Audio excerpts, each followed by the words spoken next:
Hay momentos en la vida que te destrozan de formas que nunca imaginaste. Yo estaba sentado en el sofá de la sala de mi ex suegra, con una copa de vino temblando en mi mano, tratando de entender cómo mi mundo perfecto se había convertido en cenizas. Valeria, la mujer que juré amar hasta mi último aliento, me había dejado 3 meses atrás por un hombre que apenas conocía desde hacía semanas. Y ahora, en medio del silencio incómodo de esa noche lluviosa, su madre se inclinó hacia mí con lágrimas en los ojos y susurró palabras que cambiarían todo. Ojalá tuviera un amante como tú. Sus palabras flotaron en el aire como un secreto prohibido, y algo dentro de mí se rompió y se reconstruyó al mismo tiempo. Me llamo Sebastián y durante 5 años creí que tenía la vida resuelta. Valeria era todo lo que pensé que necesitaba, hermosa, inteligente, ambiciosa.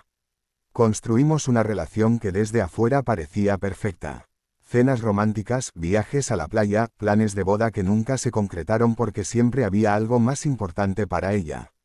Su carrera, sus amigas, sus necesidades. Yo me convertí en el hombre que siempre decía que sí, el que sacrificaba sus sueños por los de ella, el que creía que amar significaba desaparecer un poco cada día.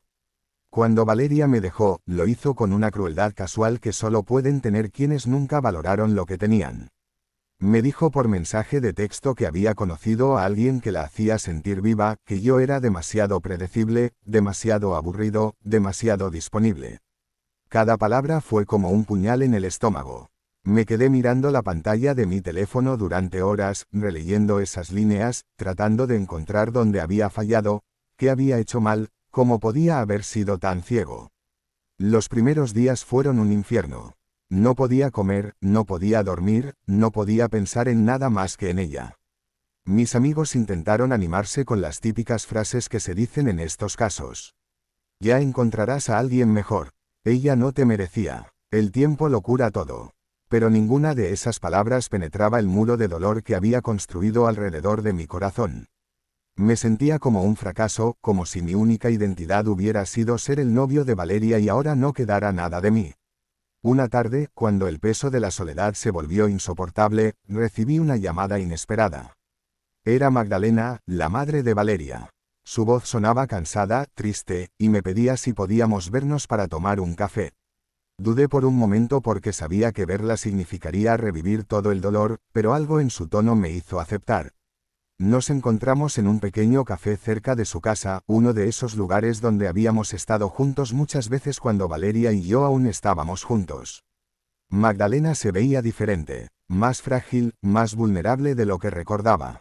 Siempre había sido una mujer fuerte, elegante, con esa presencia que impone respeto sin necesidad de palabras. Pero ese día sus ojos mostraban una tristeza profunda que me hizo olvidar mi propio dolor por un momento. Me contó que su matrimonio con Roberto, el padre de Valeria, estaba muerto desde hacía años. Que vivían como extraños bajo el mismo techo, que él pasaba más tiempo en su oficina o con sus amantes que en casa, que ella había sacrificado sus propios sueños por una familia que nunca valoró lo que ella daba. Hablamos durante horas. Le conté sobre mi ruptura, sobre cómo me sentía perdido y vacío. Ella me escuchó con una atención que nadie me había dado en meses, sin juzgar, sin ofrecer soluciones fáciles, solo estando presente. Me di cuenta de que ambos estábamos rotos de maneras similares, que ambos habíamos amado a personas que nunca supieron recibirnos. Cuando nos despedimos esa tarde, algo había cambiado entre nosotros. Una conexión silenciosa que no podía explicarse con palabras. Las semanas siguientes nos vimos con más frecuencia. Al principio eran encuentros casuales, cafés que se convertían en largas conversaciones sobre la vida, el amor, los sueños abandonados. Magdalena me contaba sobre la mujer que había sido antes de casarse, una artista apasionada que pintaba paisajes llenos de color y vida. Me mostró algunas de sus obras antiguas guardadas en el sótano de su casa, lienzos cubiertos de polvo que gritaban la creatividad que había sido enterrada bajo años de obligaciones y decepciones. Yo, por mi parte, comencé a redescubrirme. Retomé la guitarra que había abandonado cuando Valeria me dijo que perder tiempo con música no me llevaría a ningún lado. Volví a escribir, a soñar, a imaginar una vida que fuera mía y no solo un reflejo de las expectativas de otra persona. Y Magdalena estaba ahí, animándome, creyendo en mí de una manera que me hacía sentir valioso por primera vez en mucho tiempo. Una noche lluviosa de octubre, Magdalena me invitó a su casa.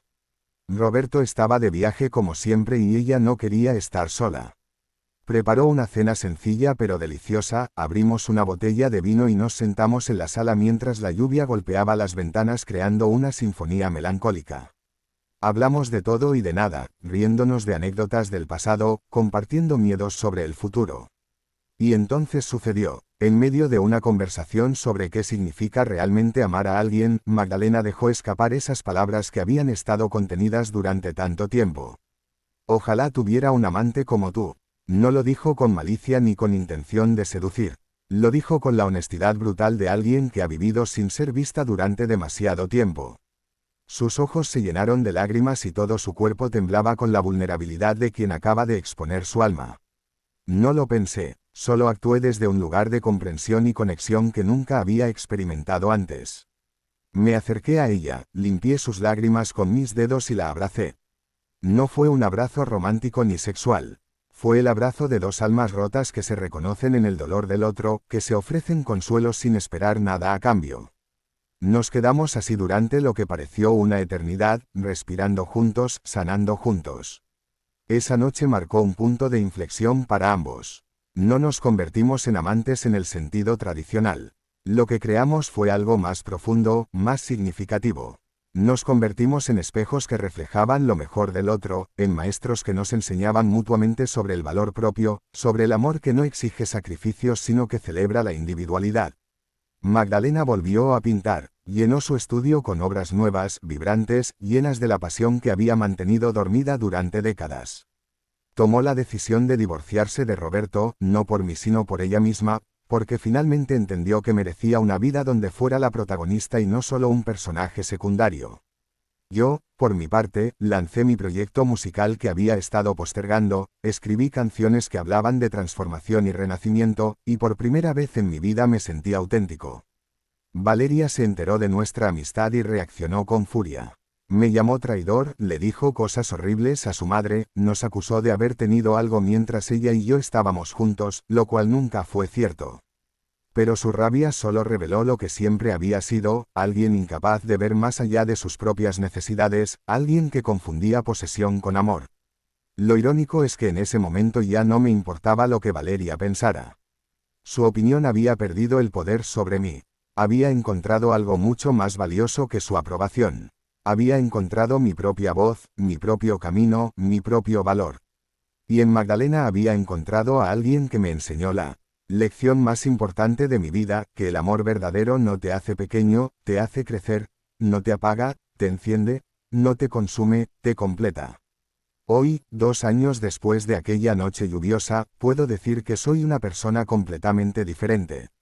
Magdalena tiene una galería de arte donde expone sus obras y las de otros artistas emergentes. Yo toco en pequeños bares y cafés, compartiendo mis canciones con quien quiera escuchar. Seguimos siendo amigos cercanos, cómplices de vida, personas que se salvaron mutuamente sin siquiera proponérselo. Aprendí que a veces las personas que más nos enseñan sobre el amor no son aquellas con quienes construimos romances de película, sino aquellas que nos muestran cómo amarnos a nosotros mismos primero. Aprendí que ser predecible no es un defecto sino una virtud cuando significa ser confiable y leal. Aprendí que estar disponible para alguien no te hace débil sino generoso, siempre y cuando no te pierdas a ti mismo en el proceso.